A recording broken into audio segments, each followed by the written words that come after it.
네, 이어서 정치권 소식 살펴보겠습니다. 서정욱, 장윤미 변호사가 나왔습니다. 어서 오십시오. 안녕하세요. 반갑습니다. 더불어민주당 전당대회에서 85.4%라는 압도적인 득표율로 당선된 이재명 대표가 국정 주도권을 잡기 위한 행보를 예고하고 있습니다. 이 대표는 당선 뒤에 윤 대통령과 한동훈 대표에게 회담을 제안했습니다. 더불어민주당 신임 대표로서 윤석열 대통령께 영수회담을 제안드립니다. 지난 영수회담은 국민의 기대에 미치지 못해 못내 아쉬웠습니다. 국민의힘 한동훈 대표께도 대표회담을 제안드립니다. 시급한 현안들을 격의 없이 의논합시다. 무엇보다 가장 큰 쟁점인 최혜병 특검법에 대해 허심탄회한 논의가 반드시 필요합니다. 네, 이재명 대표가 전당대회 기간에 던진 화두가 이른바 먹사니즘이었습니다. 민생을 강조하면서 한 얘기 들으신 건데요. 최근에 영수회담을 또 하자 제안했었죠. 전당대회 끝나기 전에 했었는데, 자 이번에 이제 전당대회가 끝나고 나서는 대통령에게도 회담하자, 또 여당 대표에게도 회담하자 이렇게 나왔네요. 서 변호사님. 아마 근데 또 회담 제안한 거 보니까 이제 사법 리스크가 상당히 커지는 거 아닌가. 원래 이제 보면 담담 탓합니다. 대화할 때는 이게 불리할 때는 대화하고 자기가 좀 이게 정세가 유리하면 싸우고 이게 원래 옛날에 전술이에요. 옛날에 담담 탓하. 지금 9월달에 소환이 돼 있죠. 수원지검에. 근데 전당대회 이후로 지금 미루고 있잖아요. 7월 4일날 날짜를 5개 줘서 부부가 같이 돌아라 했거든요. 지금 빨리 들어가야죠, 이제. 빨리 이제 조사받으러 가야 되잖아요. 전당대회 끝났으니까. 미뤄놨잖아요. 그 다음에 9월 6일 날 선거법이 종결하고 10월 달에 선고하고, 그 다음에 위정교사는 9월 30일 날 종결하고 10월 달에 선고하고, 이렇게 수사, 재판이 줄줄이 있거든요. 이런데 뭐 회담할 시간이 있습니까? 저는 회담보다 재판에 신경 써야 되고, 회담도 형식도 안 맞아요. 왜냐하면 이게 보통 영수회담은 이제 여야 대표하고 대통령이 같이 3자로 하면 되잖아요. 근데 따로따로 제안하잖아요. 대통령하고 그다음에 한동훈 대표 따로따로 하고, 한동훈 대표는 의제를 또 이게 좁혀. 최상병 특검이나 이런 식으로. 대통령 제안 없이. 이게 상당히 꼼수가 있다. 저는 대통령이 응하지 않을 것 같아요. 이재명 대표의 사법 리스크는 저희가 좀 이따 얘기해 보려고 했는데, 이 회담 제안을 한 그 의도 자체가 지금 사법 리스크 때문이라고 말씀해 주셨기 때문에 장 변호사님 얘기 들어보죠. 전 동의하기는 어렵습니다. 일단 이재명 대표 앞에는 절체절명의 어떤 그 기회일 수도 있지만 극복해내야 될 숙제가 상당히 많은 거예요. 그건 민생입니다. 그리고 민주당이 국회에서 다수석을 차지하고 있다고 하더라도 대통령이 계속해서 거부권을 행사하는 이 국면에서는 민주당이 민생 법안이라고 처리하는 부분도 협의가 되지 않으면은 국민들께 닿을 수가 없는 구조인 겁니다. 그럼 어떻게 해야 됩니까? 지금 민주당이 전당대회로 어쨌든 다시금 새 지도부가 꾸려졌을 때 대통령과 한번 만날 수 있는 적기라는 판단이 드는 거죠. 이거는 어떤 당리당략이나 본인의 사법 리스크 이런 차원에서 제안했다라기보다는 민주당으로서도 성과를 내야 되고, 그 성과가 반쪽짜리가 되지 않기 위해서는 정부 여당과도 협의가 필요하고, 전 이 협의를 제안한 방식이 3자가 같이 만나든, 여긴 대통령과 한동훈 대표를 포함하든, 아니면 이 영수회담이란 걸 하고 이 한동훈 대표를 별도로 만나든 형식을 던졌다고 생각하지 않습니다. 구애받지 않겠다는 취지인 걸로 들리고요. 그렇다면 대통령께서 화답하시는 게 저는 국민들께 좀 플러스가 되는 상황인 것이다. 그런데 아쉽게도 대통령실에서는 좀 우회적으로 국회의 정상화가 먼저다라고 하는 발언을 보면 직접 그리고 당장 만날 그런 의지나 이런 상황은 아닌 것 같습니다. 네, 장 변호사님은 대통령이 화답을 해야 국민들에게 좀 플러스가 되는 상황이라고 지금 짚어주셨거든요. 서 변호사님. 근데 일단 대통령실의 공식적인 답변 아직 안 나왔죠, 반응은?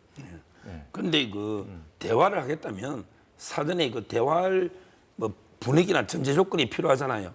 그런데 지금까지도 계속의 탄핵, 그다음에 특검, 그다음에 청문회, 그다음에 국정조사 이거밖에 없어요. 대화 타협 안 하면 이런 식으로 청문회를 지금 맹탕 불법 청문회를 도대체 몇 번 합니까? 특히 법사위나 과방위 있잖아요. 청문회를 새벽 2시 반까지 처음 봤어요. 요즘 심야 조사는 검찰도 안 합니다. 판사는 당연히 안 하고. 근데 뭡니까? 2시 반까지 불러놓고 윽박 지르고 미리 변론 요지 있잖아요. 이게 누설됐다는 의혹이 있을 정도로 이런 식으로 이게 지금 청문회나 특검 탄핵을 하고 있잖아요. 이래갖고 이게 대화하자? 이게 말이 됩니까? 그러려면 이게 본인 정청래 위원장이나 최민희 가방위원장부터 이재명 대표가 이게 그렇게 하면 안 돼. 이래갖고 뭐 대화하자 해야죠. 지금 계속 뒤에서 청문회 열어서 공개하면서 대화하자. 그럼 대화의 분위기 전제 조건이 안 된 거예요. 앞서 화면에도 나왔습니다만 대통령실의 공식 입장은 아직 없고요. 대통령실 관계자가 국회 정상화가 우선이라는 말을 거듭 했다고 합니다. 자, 장 변호사님. 네. 지금 일단 그 앞에서는 이렇게 회담하자고 제안을 하면서 뒤에서는 이렇게 뭐 법사위도 그렇고요. 과방위 상황도 말씀해 주셨는데 이렇게 청문회하고 이렇게 정치공세하면서 그게 되겠느냐. 여건을 야당도 같이 만들어 가야 되는 거 아니냐. 뭐 이런 취지의 네. 말씀하셨어요. 그러니까 민주당 입장에서는 꼭 필요한 청문회라는 생각을 했을 겁니다. 그렇지만 이제 국민의힘의 동의를 받지 못했던 부분은 있는 것이고요. 국민의힘 입장에서는 또 정부 여당 입장에서는 이것이 지나친 정치 공세다라고 할 수 있는 부분이 있을 겁니다. 일각에서는 민주당으로서도 이게 굉장히 많은 표를 받았고 지지층에게 그런 지지층이 원하는 어떤 방향의 의정 활동을 좀 보여줄 의무감에서 이렇게 청문회가 이뤄진 부분도 있는 것 같다. 예. 그렇지만 언제까지 계속 강대강으로만 갈 수 있는 건 아니지 않겠습니까? 물론 뭐 방통위원장의 이슈 이런 부분이 좀 급하게 민주당 입장에서는 처리해야 될 현안이라는 판단이 있었겠지만 그걸로 다른 민생 법안들을 뒷전으로 미룰 수 있는 한계에 이제는 도달한 것 같습니다. 왜냐하면 지금 세수 결손도 너무 심하고 자영업자 폐업률도 상당히 높은 상황이고 지금 경제가 얼어붙어 있었다고 하는데 거기를 뒷받침해 줄 어떤 입법 지원이 전혀 이루어지지 않는 거기에 대한 책임은 사실 어떻게 보면 집권 여당이 더 부담스러운 것이거든요. 그렇다면 이 부분과 관련해서 사법 리스크 때문에 아니면 정략적인 접근이기 때문에 못 만난다라고 하는 거기에 따른 불이익은 사실 여당한테 더 클 수밖에 없는 상황입니다. 대승적인 결단이 한동훈 대표도 열린 자세로 좀 화답하고 있는 상황에서 대통령실이라고 다른 결로 나갈 필요는 없다라는 생각입니다. 뭐 지금같이 꽉 막힌 정국에 이제 여당도 부담이고 야당도 부담인데 어쨌든 그 여권의 대승적 결단이 좀 필요하다는 말씀 해주셨는데 자 윤석열 대통령 오늘 국무회의에서 한 발언 좀 보겠습니다. 우리 사회 내부의 자유민주주의 체제를 위협하는 반국가 세력들이 곳곳에서 암약하고 있다. 전 국민의 항전 의지를 높일 수 있는 방안을 적극 강구해야 한다고 했습니다. 서 변호사님, 광복절에도 비슷한 메시지를 냈거든요. 이게 오늘 한미연합연습 첫날이기도 하고 그래서 이제 유사시에 이제 북한의 위협에 어떻게 대처해야 하는지 말하는 과정에서 한 얘기이긴 합니다만 야권이 반발했던 내용이거든요. 그러니까 이제 지금 회담을 하니 많이 뭐 이렇게 나오는 상황에서 이제 대통령 발언, 지금 이제 장 변호사님은 여권에서 대승적 결단을 먼저 좀 내려줘야 한다는 그런 입장인데. 아니 그 뭐 도둑이 재발 저린다는 말이 있는데 야권 보고 한 말도 아니잖아요. 야권 보고 이게 반국가 세력 한 것도 아닌데 왜 반발합니까? 그렇잖아요. 뭐 예를 들어 이제 야당이 반국가 세력 하면 모르지만 그게 아니고요. 요즘은 이제 전쟁은 옛날처럼 이제 뭐 비행기나 탱크나 총으로만 하는 게 아니고 요즘은 이제 그 사이버전이나 또는 심리전이나 이런 데 다양한 형태의 그 하이브리드 전쟁이랍니다. 네. 이런 이제 전쟁 아닙니까? 지금 무력으로 힘으로 그 현상을 타파하자, 현상 변경을 노리는 이런 데 전체주의 이런 세력들이 지구촌 곳곳에 있잖아요. 이런 경우에 우리도 대비를 제대로 해야 되거든요. 근데 문재인 정권 때 제대로 훈련을 못했잖아요. 뭐 도상 지도위에서 뭐 또는 컴퓨터로 이게 훈련이 됩니까? 그래서 훈련을 앞두고 정말 이제 북한의 여러 형태의 침략 전쟁이 있을 수 있으니 그걸 이렇게 경계해야 되고 거기에 우리가 부안해동하는 세력이 없습니까? 저는 있다 봐요. 예를 들어 이제 그 미군을 철수해라고 교묘하게 하는 이런 세력도 있고요. 또는 이제 그 가짜 뉴스를 가지고 사드를 배치하지 마라 이런 세력도 있고요. 또는 이제 가장 약한 군이 일본, 북한의 김일성의 각권 이론처럼 미국하고 우리가 있는데 일본을 분열시켜 버리면 한미일 공조가 안 되면 와야 된다. 이렇게 가짜 뉴스를 퍼뜨려서 일본한테 반일 감정을 조장하는 이런 게 가짜 세력이 있거든요. 그리고 심지어 윤석열 대통령에게 가짜 뉴스로 끌어내려 보자. 뭐 공작을 해가지고 이런 이제 세력들은 저는 반국가 세력 봐요. 우리가 반정권 세력과 반국가 세력은 구별해야 돼요. 뭐 저는 반정권 세력은 야당으로 우리가 인정하지만 그렇지만 이게 자유민주 체제를 부정하고 북한에 이롭게 하는 이런 세력이 없다고 할 수 있습니까? 이런 세력을 뿌리 뽑아야 된다. 아주 지극히 타당한 말씀을 하신 거고 야당이 여기에 본인들 한 말이 아니니까 여기 흥분할 이유가 없어요. 자브로사님 어떻게 네. 들으셨어요? 쿠인틀리아누스라는 로마의 수사학자가 이런 얘기를 했더라고요. 좋은 정치인이 좋은 연설을 한다라는 겁니다. 이거 대국민에게 가닿는 메시지로는 상당히 저는 부적절하다고 생각합니다. 지금 대한민국에 암약하는 세력이 누굽니까? 가짜뉴스 이야기하셨는데요. 대통령이 지금까지 언급했던 가짜뉴스를 보면 정권에 대단히 좀 부정적인 여론, 그런 부분을 가짜뉴스라고 말씀하시는 것 같습니다. 그렇다면 이런 세력들이 전쟁을 또 대통령이 전제하면서 북한과 개전 초기에 상당히 결합을 해서 여론전을 펼칠 것이고 나라를 굉장히 폭력, 여론몰이를 할 것이다라고 이야기를 하는데 그 상대가 누구입니까? 지금 대한민국을 어지럽게 하는 세력이 있다라고 하는데 아마 그 말을 즉시 들으면 아마 야권이나 시민사회단체 아니면 대통령의 비판적인 그런 유권자들을 국민들을 이야기하는 게 아닌가라고 생각이 되는 그런 발언입니다. 아니면 왜냐하면 구체성이 없거든요. 지금 암약하는 세력이란 게 과연 무엇인지에 대한 뚜렷한 부분도 없이 사실상 갈라치기를 하는 이런 발언을 대통령이 8.15 지난 지 얼마 되지 않아서 심지어 8.15 경축사에서도 하시는 게 그게 대한민국에 도움이 됩니까? 안 됩니까? 저는 후자라고 생각합니다. 안 된다고 생각하고 이렇게 분열적으로 대한민국을 가르는 이런 발언을 지도자가 했을 때 여러 가지 부작용이 나는 겁니다. 뭐 제가 구체적으로 언급드리지도 않겠습니다. 이런 인식에서 벗어나고 포용과 통합 그리고 평화를 이야기해야 대한민국이 안전해지는 거 아니겠습니까? 대통령이 전쟁을 이야기하고 전쟁을 불사하겠다고 이야기를 하는 이런 대한민국이 과연 안전사회입니까 아닙니까? 전 역으로 여쭤보고 싶습니다. 네, 오늘 국무회의에서 한 대통령 발언에 대한 두 분의 의견까지 잘 들었습니다. 대통령실은 일단 그럼 여야 국회 그 회담에 관련된 공을 던져놓은 거로 보이는데요.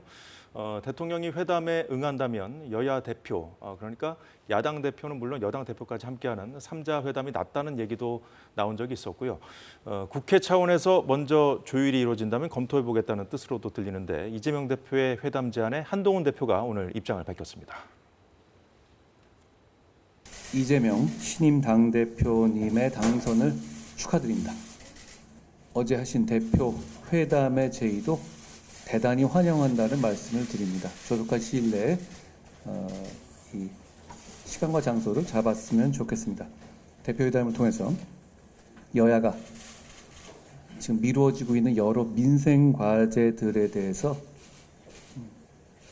실질적인 많은 결과를 낼 수 있었으면 좋겠습니다. 다양한 의제에 대해서 허심탄회하게 논의하게 되기를 기대합니다. 네, 서정훈 변호사님, 앞서 이제 이재명 대표 발언 들었잖아요. 그때 이제 한동훈 대표에게 회담을 제안하면서 이 최상병 특검법을 강조했는데 한동훈 대표는 민생 과제를 얘기했습니다. 의제 조율부터 쉽지 않아 보이거든요. 그렇죠. 아마 이제 그 회담의 형식은 그게 맞아요. 대통령은 이제 국가 원수와 행정부의 수반으로서 지휘해요. 따라서 이제 대통령과 야당 대표가 바로 하는 거는 저는 안 맞다고 봐요.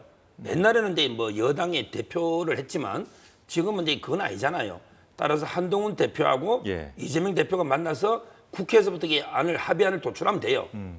그다음에 그 추경호 원내대표는 박찬대 원내대표하고 파트너예요. 네. 그다음에 진성준 정책회장은 김상훈 정책회장. 이게 맞는 거죠. 따라서는 한동훈 대표하고 이제 그 이재명 대표가 국회에서 먼저 예. 합의안 도출한 게 필요하고 아마 이제 이재명 대표는 자국에 그 본인이 뭐 주고 싶은 25만 원 요구하고요. 그다음에 그 최상병 특검 본인이 좀 하고 싶은 의제만 제안해서 하려고 하는 것 같아요. 대통령하고는 주제 제한 없이 하자 하면서 예. 한동훈 대표하고는 이게 자꾸 제안하잖아요. 이래서는 안 된다. 저는 한동훈 대표하고 이게 모든 주제에 관계없이 허심탄회하게 대화를 해야 된다. 그래서 한동훈 대표는 모든 걸 이렇게 열어놓고 민생과제 다 이야기하자. 이렇게 제안하고 있는 거죠. 이게 맞다 봐요. 일단 대통령실도 여야 대표부터 일단 만나라 그런 기류잖아요. 네. 근데 글쎄요, 장 변호사님 보시면 어떻습니까? 지금 그 최상병 특검법을 먼저 던졌잖아요. 네, 이재명 그렇습니다. 대표가. 예. 저는 일단 이재명 대표가 제안을 했고 한동훈 대표가 화답을 한 형식인데 대단히 고무적이라고 생각합니다. 예. 한동훈 대표도 어쨌든 만나서 이야기를 해야 민생법안 처리 가능하지 않겠느냐. 물론 이재명 대표는 최상병 특검법이 굉장한 현안이니까 그 부분도 열어놓고 허심탄회하게 한번 이야기해보자. 그럼 민주당이 원하는 안뿐만 아니라 지금 한동훈 대표가 던졌던 이 지구당 부활과 관련한 또 부분도 정치 이슈가 있습니다. 개혁과 관련한 그런 부분도 민주당 내에서도 상당히 긍정적으로 평가하는 분들이 많이 계시거든요. 이게 각 지역에서 그렇다면 이른바 풀뿌리 민주주의 하나의 근간이 되는 측면도 이런 순기능도 있기 때문에 그냥 못하게 하고 없애는 게 맞느냐라는 문제의식이 있기 때문에 이런 부분 여야 간에 서로 각자의 입장이 있지만 열어놓고 입장을 모아봤을 때 충분히 합의에 도달할 수 있는 부분은 같이 한번 이야기를 해보자. 만약에 한동훈 대표께서 이른바 최상병 특검과 관련해서 뭔가 당론이 모아지지 않았다면 이거는 의제로 후순위로도 미룰 수 있는 겁니다. 의제가 또 될지 안 될지는 한번 만나봐야 알 수 있는 거 아니겠습니까? 그렇다면 한 발짝 한 발짝 나아가는 이 걸음 자체를 폄훼하는 게 저는 대통령실의 입장이어서는 안 된다고 생각합니다. 여야 간에 이제 충분히 합의가 가능한 합의에 도달할 수 있는 사안부터 좀 얘기할 수 있는 그런 분위기가 형성될 수 있을지 장 변호사님 말씀대로 좀 지켜봐야겠습니다만 민주당의 박찬대 원내대표가 토달지 말고 여당의 특검법을 발의하라고 한동훈 대표를 압박하기도 했습니다. 제3자 추천안도 대승적으로 수용할 수 있다고 밝히자 소위 제보 공작 의혹까지 수사 대상에 포함시키는 것이 필요하다고 토를 단 것입니다. 한 대표님 화법입니까? 당대표 선거 때는 제3자 추천 특검을 해야 한다고 했다가 당선된 뒤에는 발 빼더니 다시 추가 조건을 덧붙이면서 갈팡질팡하는 태도가 안쓰럽습니다. 방금 전에 들으신 박찬대 원내대표의 발언은 지난주 금요일 상황의 연장선에서 좀 보시면 되겠습니다. 지난 금요일 날 박찬대 원내대표가 이른바 한동훈표 특검법으로 불리는 제3자 추천 방식 특검법 수용하겠다며 기존과 변화된 입장을 밝혔었습니다. 자, 그러면서 한 대표를 향해서 늦어도 열흘 안에 결단을 내달라. 입장을 정리해오라고 말했는데 그러자 한동훈 대표 지금 보시다시피 제보 공작 의혹까지 수사 대상에 포함돼야 한다는 당내외 의견을 반영해서 필요한 절차가 있다면 진행하겠다 이런 입장을 밝혔어요. 자, 그리고 오늘 오후에 한동훈 대표가 또 입장을 밝힌 게 있습니다. 여기까지 듣고 얘기 나눠보죠. 민주당은 한 손으로는 이미 자기들이 냈다가 거부권으로 거부된 그런 이 위헌성이 강한 특검법보다도 훨씬 더 위헌성이 강화된 흉기 같은 법안을 바로 즉시 내놨잖아요. 한 손은 그러고 한 손으로는 마치 제가 낸 대법원장 특검법안도 받아들일 수 있을 것 같은 말씀을 하셨습니다. 저는 그 말 자체는 환영하는데요. 그게 진위가 어떤 것인지에 대해서는 여러 가지 생각이 있을 수 있을 것 같습니다. 서정훈 변호사님부터 한번 말씀해 주시죠. 지금 이제 민주당이요, 그 김건희 여사를 통해서 이제 임성근 구명 로비 있잖아요. 그 뭐 멋진 해병 그 사이트요. 이 부분이 추가로 들어갔잖아요. 이게 더 센 특검이잖아요. 본인들은 상황 변화에 따라 이게 그걸 더 추가하고, 그다음에 국민의힘은 토달지 말고 그냥 그대로 받아라. 이게 협의입니까? 그게 그 부분이 국민의힘 입장에서는 장경태 의원이나 이제 그 부분이 오히려 제보 공작으로 보는 거죠. 이제 야당에서 구명 로비 의혹이라고 하는 걸 여당은 지금 제보 공작 의혹이라고 명명을 하고 있는 것이죠. 그렇죠. 제 말은 이제 그러면 구명 로비 의혹은 특검에 포함시키고 제보 공작이 사실 똑같은 거 아닙니까? 보는 관점에 따라 이거는 이게 빼자 이거는 저는 말이 안 되고요. 지금 현재 상황에 따라서 이게 그 특검의 수사 범위는 바뀔 수 있는 거 아니에요. 토달지 말고 이게 무조건 할 것 같으면 그냥 그렇게 민주당이 단독 처리하세요. 그냥 한동훈 대표 안처럼 그냥 대법원장이 추천하는 걸로 원래 해가 단독 처리하면 그럼 이게 거부권 대통령이 하더라도 국민의힘에서 한동훈 지지하는 게 의원들은 명분이 약할 거 아닙니까? 그냥 일방 처리하면 되잖아요. 굳이 합의 처리할 필요 있나요? 제3자 대법원이 추천하는 걸로 해서 일방 처리하면 될 텐데 협의하자 하면서 토를 달지 마라. 이거는 이게 앞뒤가 좀 안 맞는 거고요. 저는 최근에 임성근 사단장이 그 수사심의에 거쳐서 경찰에서 일단 이제 그 불송치 결정이 났잖아요. 만약에 무죄다. 그러면 이게 모든 특검의 토대가 무너지는 거죠. 임성근 사단장이 무죄인데 그걸 빼라고 한 게 그 잘한 거 아닙니까? 무죄, 죄 없는 사람 빼라고 한 게 뭐 잘못입니까? 저는 오히려 이제 그 부분은 원래 국방부 장관이 결재를 받게 돼 있어요.